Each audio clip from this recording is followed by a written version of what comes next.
Hi, I'm Don, and this is the Hobbyist Geek.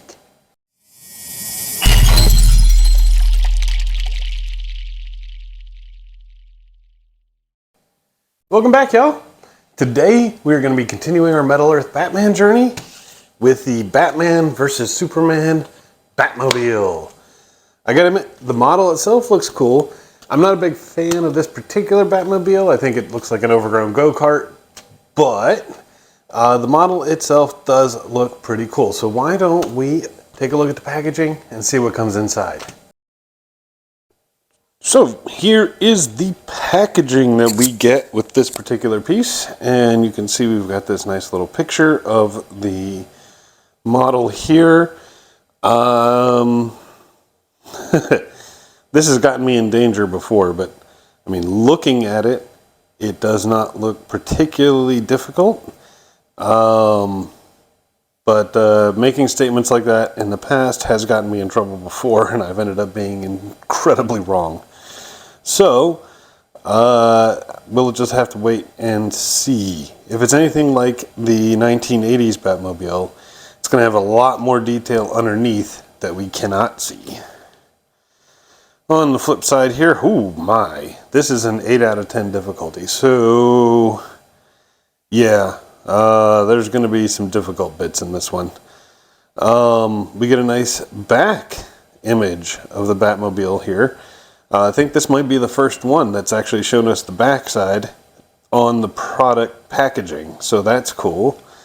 Nice little still from the movie showing the vehicle. Oh, here we are, 68 pieces. So not too many pieces all around. All in all, though, I mean, that's it for the packaging. Let's see what comes inside. And here's what's inside the package. Nothing too much. We've got 2 sheets of metal here. Some nice laser etching along here. I mean, this is basically what I expected. Ooh, that right there, that's going to be fun. That's got to be something on the undercarriage. But beyond that, not too much stands out as problematic. I don't see a lot of too tiny parts. Very, very, very small parts, but that may change as we go along. But nothing too bad. I mean, we've got our tire treads here. Basic body style here. So nothing too surprising. What is surprising is for this 8 difficulty model, we've only got 1 page of instructions. The images themselves are a little smaller than typical Metal Earth fare. So there's that, but not so small that it'll become problematic. So that's good. And on the back, particularly towards the end here, they seem to have crunched a lot of it together. I have a feeling this is going to be the problem area, combining the top and bottom halves. But other than that, yeah. And this looks like a fairly straightforward piece. So let's get some pieces out and get to building.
And here it is, the Batman versus Superman Batmobile, or the Batfleckmobile, maybe?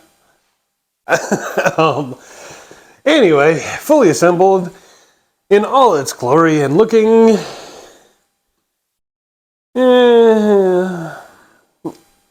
I mean, I make no bones about it. Definitely not my favorite Batmobile. Not even remotely close to my favorite Batmobile. As I mentioned before, it looks like an oversized go-kart, and it still does, in my opinion. Also, the build, not particularly fun. There were a lot of finicky areas, which we'll get into here in just a minute. But in the end, this does look like a pretty good representation of the vehicle from the movie. So there is that. Let's go ahead and pull this guy in and take a look at the piece. All right, on the top, not a whole lot to it. We've got our cockpit. We do have the guns here in the front. Obviously all four wheels just kind of hanging out, and you can see they're loose. There's not a whole lot that can be done about that. The back wheels are not perfectly straight, and again, not a lot that can be done about that. It's frustrating, to say the least. It's got a few other little details here, little intakes here and here. Obviously all the paneling and stuff along the side, which looks pretty good, to be honest. It does. On the underside, less detail than I had anticipated there would be, to be honest. You can see why this thing wiggles. Okay, it's right up in there. Back here, it's these pieces right here that just did not want to go together in a perfect angle. I mean, if they'd stick like this, it'd be great, but they don't. They keep popping out a little bit, and there's not a lot you can do about it. On a piece this small, there's only so much wiggle room, and we've reached our limit. This was actually one of the biggest problem areas, because there's the front half of the vehicle and a back half, and then they give this little piece right here that goes in the center to hold it all together, which means that it's not particularly stable. It flops around a lot until you manage to get the sides in. Frankly, I was terrified it was going to snap or come apart. It was just, it was not particularly fun. In fact, on the guns, one side actually did snap, and I ended up having to do a little bit of super glue in there to kind of fix that up. So yeah, I know I screwed up, but at least I got it fixed. You can see back here, these little supports. These are a pain to get into these fins. I got them as good as I'm gonna get them, to be honest. And there's not much more that can be said. I mean, they're just an absolute pain to get in there. They're just these tiny little pieces of metal, and you have to get them angled just right while fitting this in, and you've got like no wiggle room, no real room to maneuver or anything like that. And it just made them really nightmarish to get on there. And they, because of the way they're on, because of these tiny little things, it feels really delicate. In fact, the whole piece kind of feels delicate, like it's going to fall apart at any minute, which, another mark against it. I'm not particularly happy with it, but it does make for a nice little profile there, and it is a decent enough representation of the vehicle. To give you a size comparison, first, that is the Premium Series Ecto 1. So you can see the thing is very, very small. I mean, that's to be expected for this price point and the package and everything. So not much going there. And here we have the other two Batmobiles that we have done thus far. And you can see they're all about the same size. The Batman vs. Superman one is just a little bit shorter, truncated. But from a front-on view, you can see it is significantly wider than the other two. So that's where that metal went. Anyway, that's really about all I've got for today. I hope you enjoyed the video. If you did, please remember to like, share, subscribe, maybe leave a comment below. And I will see you next time. Have a great day.